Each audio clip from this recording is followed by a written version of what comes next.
ఏం కాదు వెళ్ళిపోదాం ఉండు. ముందు చూసుకోవాలి కదా. సరే, ఇంకా ఎంత టైం పడుతుంది? ఇంకో 10 నిమిషాలు వెళ్ళిపోతాను రా. సరే నాన్న, ఈ లోపల ఒక క్వశ్చన్ అడుగుతాను, చెప్పు. ఏంటది చెప్పు. పెట్రోల్ ఎక్కడి నుంచి వస్తుంది?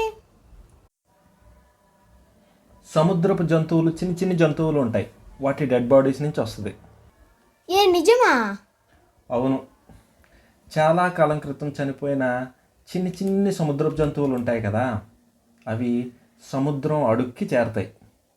చాలా సంవత్సరాల పాటు వాటి మీదకి రాళ్ళు, రప్ప, మట్టి అన్నీ చేరి భూమి పొరలుగా ఏర్పడుతుంది.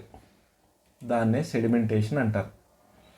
అలా కొన్ని కోట్ల సంవత్సరాల పాటు జరిగేసరికి ఈ చనిపోయిన జంతువుల డెడ్ బాడీస్ ఉంటాయి కదా, అవి భూమిలో చాలా లోతుకి ఉండిపోతాయి.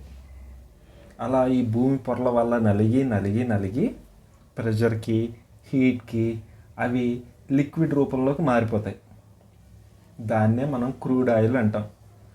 ఆ క్రూడ్ ఆయిల్ని రిఫైన్ చేస్తే petrol, diesel, kerosene, lubricating oil ఇలాంటివన్నీ వస్తాయి.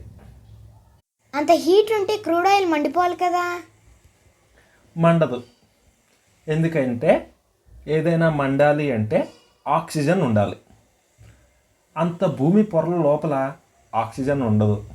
అందుకే ఎంత హీట్ ఉన్నా ఆ క్రూడ్ ఆయిల్ లిక్విడ్ కింద మారుతుంది తప్పితే మండిపోదు. అంటే ఆ చిన్న ఓషన్ యానిమల్స్ డెడ్ బాడీస్ దొరికితే మట్టి లోపల పెట్టి ప్రెషర్ యాడ్ చేస్తే అది క్రూడ్ ఆయిల్ అవుతుందా? అలా మారాలి అంటే అవి కుళ్ళిపోకుండా, అంటే ఆక్సిజన్ అందకుండా కొన్ని కోట్ల సంవత్సరాల పాటు భూమి పొరల కింద నలగాలి. అయితే క్రూడ్ ఆయిల్ సముద్రం కిందే దొరుకుతుందా? ఒక్కోసారి నేల కింద కూడా దొరుకుతుంది. అలా ఎందుకంటే కొన్ని కోట్ల సంవత్సరాల క్రితం సముద్రం కింద ఉన్న భూమి ఇప్పుడు నేలపై కూడా ఉండొచ్చు. భూమి పొరలు ఎప్పుడూ కదులుతూ ఉంటాయి. దాన్ని ప్లేట్ టెక్టానిక్స్ అంటారు. అదైనా వేరే సబ్జెక్ట్లే. కాబట్టి కొన్ని చోట్ల నేలపై కూడా క్రూడ్ ఆయిల్ దొరుకుతుంది. మరి క్రూడ్ ఆయిల్ పెట్రోల్ కింద ఎలా మారుతుంది? క్రూడ్ ఆయిల్ని రిఫైన్ చేస్తారు. అంటే మళ్ళీ ఆక్సిజన్ లేకుండా వేడి చేసి వేరు టెంపరేచర్ల దగ్గర వేరు ఎలిమెంట్స్ బయటకు వస్తాయన్నమాట. అంటే తక్కువ వేడికి ఆవిరైపోయే కొన్ని ఎలిమెంట్స్ ఉంటాయి కదా, పెట్రోలు, కిరోసిన్, న్యాచురల్ గ్యాస్ లాంటివి, అవి ముందు పైకి వచ్చేస్తాయి. వాటిని ఒక కాలంలోకి తీసుకుంటారు. తర్వాత కిరోసిన్, డీజిల్, లూబ్రికేటింగ్ ఆయిల్ ఇలాంటివన్నీ వస్తాయి బయటికి.